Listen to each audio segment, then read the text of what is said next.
आज कार्यक्रम के माननीय अतिथि आदरणीय अमित शाह जी, माननीय केंद्रीय गृह एवं सहकारिता मंत्री जी को मैं आमंत्रित करती हूँ उनके संवाद के लिए। धन्यवाद।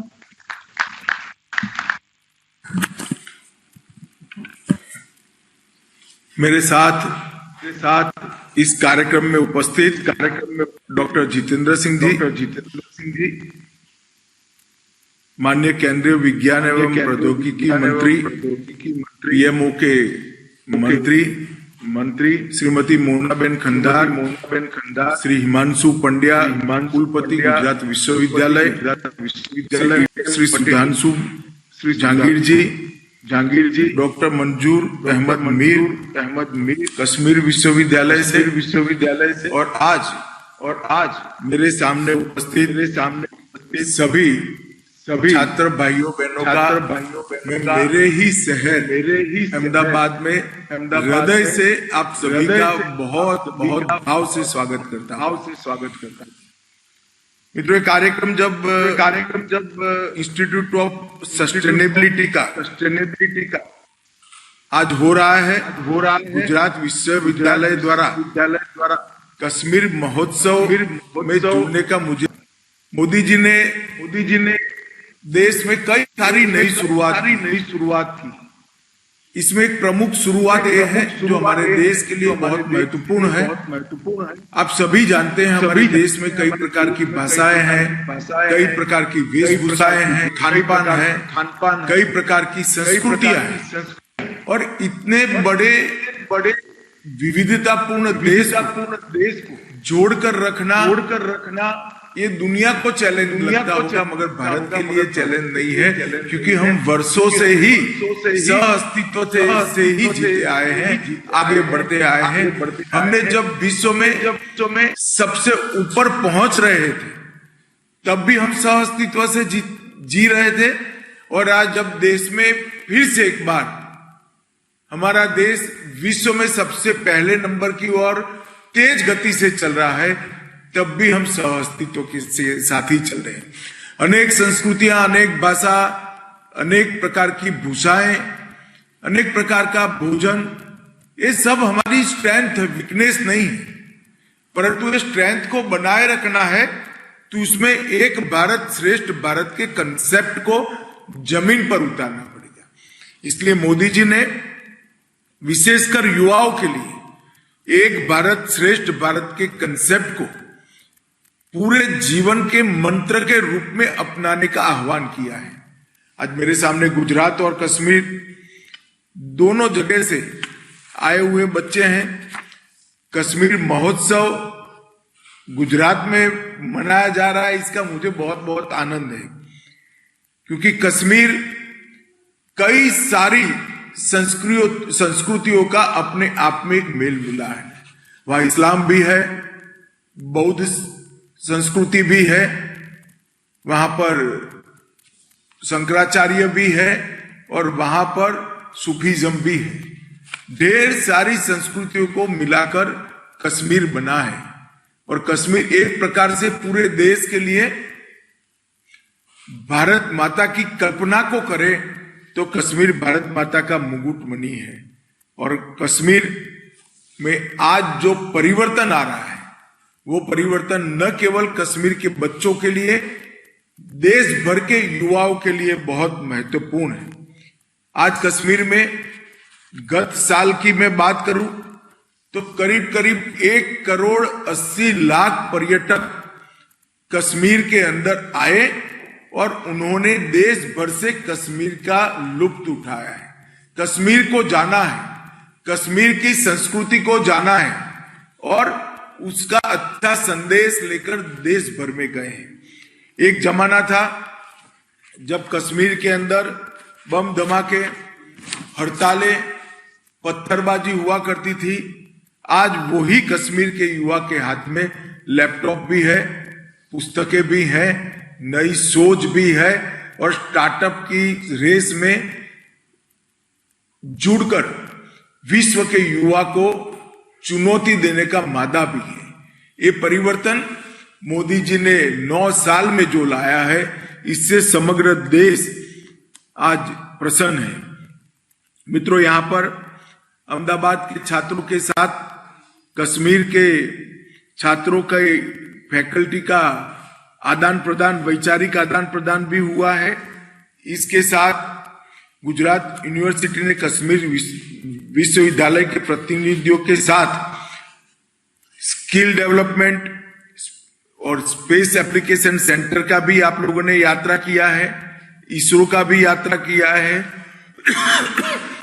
गांधी आश्रम, रिवर फ्रंट, अडालज की स्टेपवेल, ऐसी ढेर सारी चीजें देखी। मुझे बताया गया है कि आपने हमारे कोऑपरेटिव यूनिटों को भी समझने का प्रयास किया है। मैं आज ये बहुत गर्व के साथ कहता हूं, क्योंकि मैं भी कोऑपरेटिव आंदोलन से जुड़ा हुआ कार्यकर्ता हूं। समग्र देश में गुजरात उन गिने चुने राज्यों में से एक है जहां पर कोऑपरेटिव मूवमेंट सबसे अच्छा चल रहा है। अकेले अमूल की बात कश्मीर के बच्चों को तो जरूर कहना चाहूंगा। अमूल अकेला ही 28 लाख से ज्यादा महिलाओं के परिश्रम से चलता है और उसका सालाना टर्नओवर 60,000 करोड़ रुपया है। 60,000 करोड़ रुपया का टर्नओवर अकेली महिलाएं करती है। ये बहुत बड़ा अपने आप में एक सक्सेस स्टोरी है। मुझे विश्वास है आप गुजरात आए हैं तो दांडी का भी दौरा करेंगे और कर आए होंगे और ढेर सारे स्थानों से एक अच्छी स्मृति लेकर जाएंगे। मित्रों, आज इंडियन इंस्टीट्यूट ऑफ सस्टेनेबिलिटी, इसके तहत ये जो कार्यक्रम हुआ है, आप गुजरात विश्वविद्यालय से, गुजरात यूनिवर्सिटी से जुड़ रहे हैं। गुजरात यूनिवर्सिटी सरदार वल्लभ भाई पटेल, डॉक्टर विक्रम साराभाई और नरेंद्र मोदी जी की यूनिवर्सिटी है। इस यूनिवर्सिटी ने बहुत सारे लोगों को, देश को दिया है और देश में ढेर सारा योगदान करने वाले लोग यहीं से निकले हैं। गुजरात की सबसे पुरानी यूनिवर्सिटी में से एक यूनिवर्सिटी है।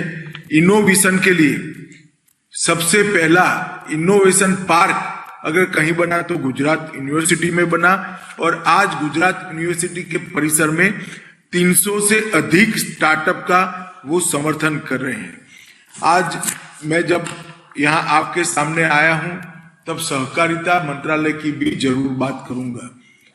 मोदी जी ने भारत की आजादी के इतने सालों के बाद पहली बार सहकारिता मंत्रालय की स्थापना की है और सहकारिता मंत्रालय के माध्यम से हरेक गांव को देश के विकास के यंत्र के साथ जोड़ने का प्रयास किया है।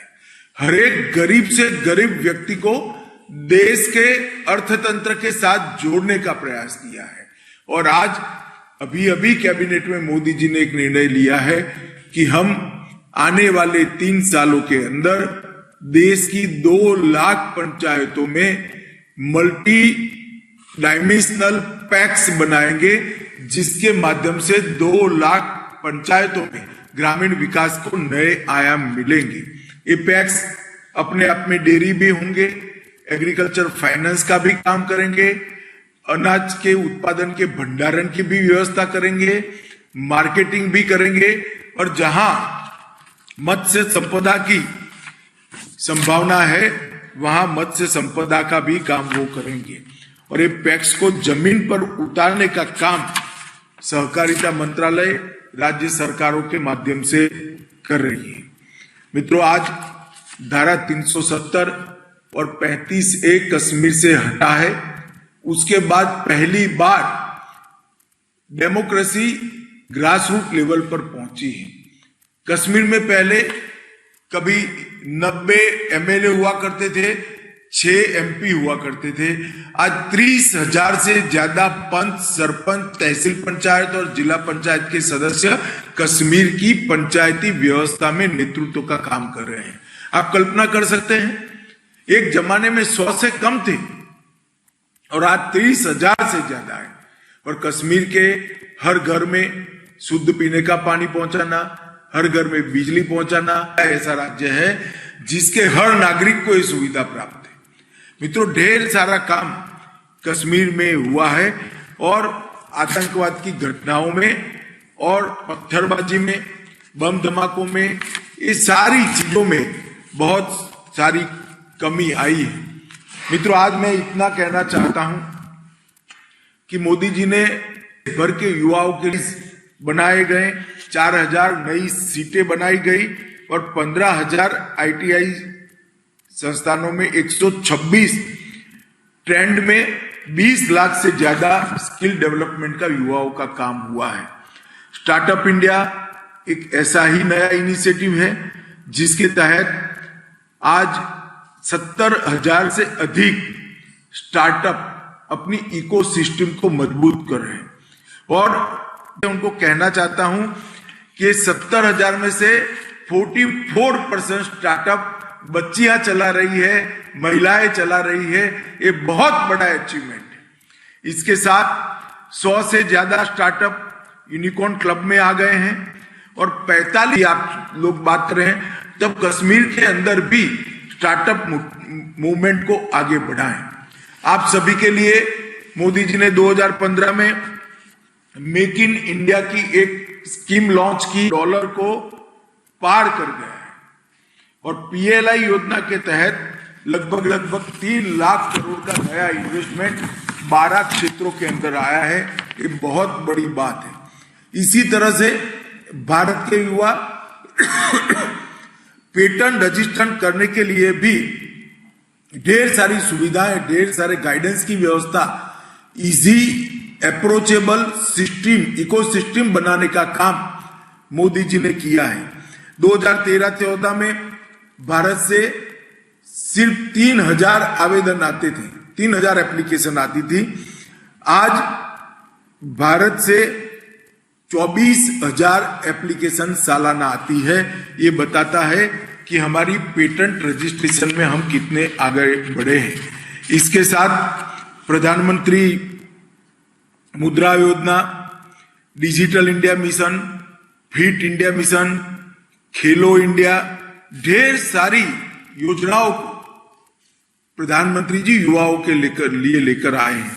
मैं आपको इतना ही कहना चाहता हूं कि आप सभी आज गुजरात से वापिस जाए और गुजरात के बच्चे भी जो आपके साथ इंटरेक्शन कर रहे हैं, वो सभी ने इस सारी योजनाओं का अभ्यास कर इसमें योगदान कर आपका भी प्रगति का राह आप सुनिश्चित करिए और साथ में साथ देश की प्रगति के लिए भी आप साधन बनिए। ऐसा मेरा आप सबसे अपील है।